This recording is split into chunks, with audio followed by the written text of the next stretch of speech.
Olá, eu sou a Selma, aluna de mestrado do programa de pós-graduação em biotecnologia. O meu orientador é o professor Dr. Adilson Beatriz e nós desenvolvemos um protótipo de bioplástico proveniente de celulose.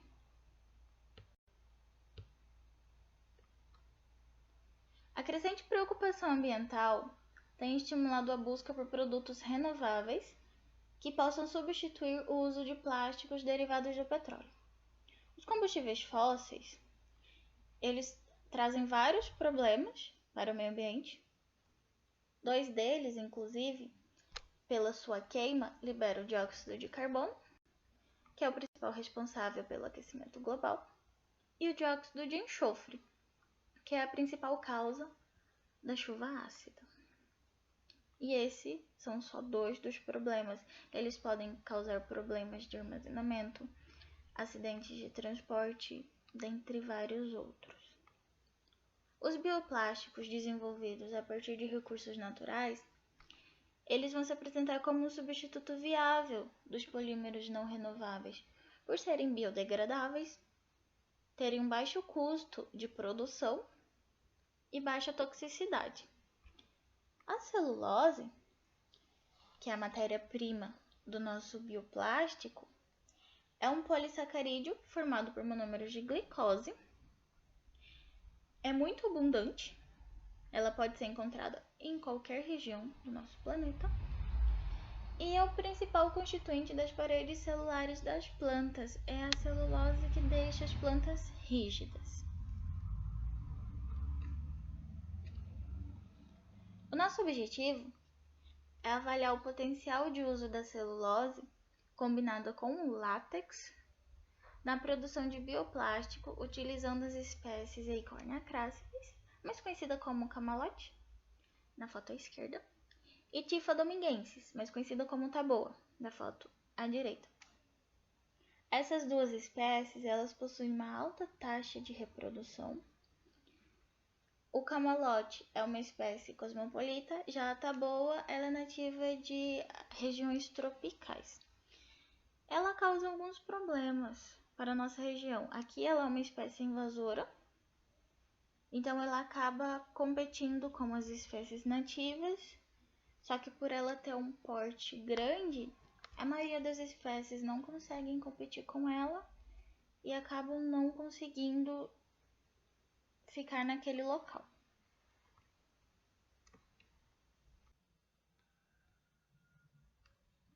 As duas espécies foram processadas separadamente.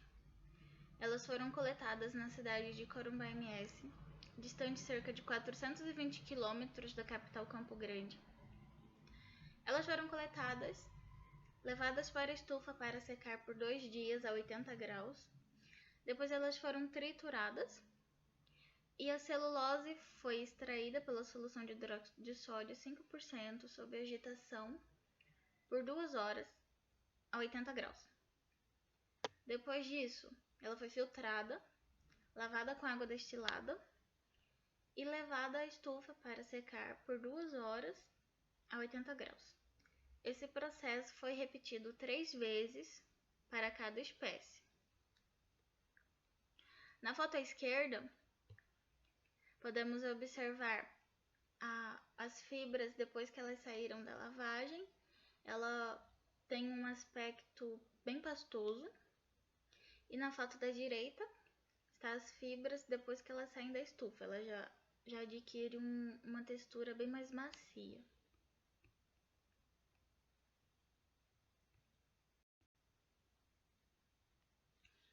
As fibras foram submetidas a uma solução de branqueamento. A solução de branqueamento é muito importante, pois ajuda a retirar o excesso de hemicelulose que ainda permanece nas fibras e deixa as fibras bem mais clarinhas. Foi feita pela solução de hipoclorito de sódio a 2%, ácido acético a 5% e hidróxido de sódio a 3 horas sob agitação a 80 graus. Depois disso, elas foram filtradas, lavadas com água destilada e levadas à estufa para secagem por 2 horas a 80 graus. Depois disso, elas foram maceradas. Com a celulose macerada, nós obtivemos esse pó da foto à esquerda. E esse pó, em banho-maria, por 15 minutos a 100 graus, com água, glicerol e látex, foram misturados, depois depositados em placas de Petri e levados à estufa por 2 horas a 80 graus para secagem. O látex, ele é um produto muito maleável e nós esperamos que ele traga essa característica para o bioplástico, para que ele consiga ficar resistente e maleável. A água e o glicerol é para deixar a solução bem homogênea, fácil de ser misturada, fácil de ser depositada nas placas.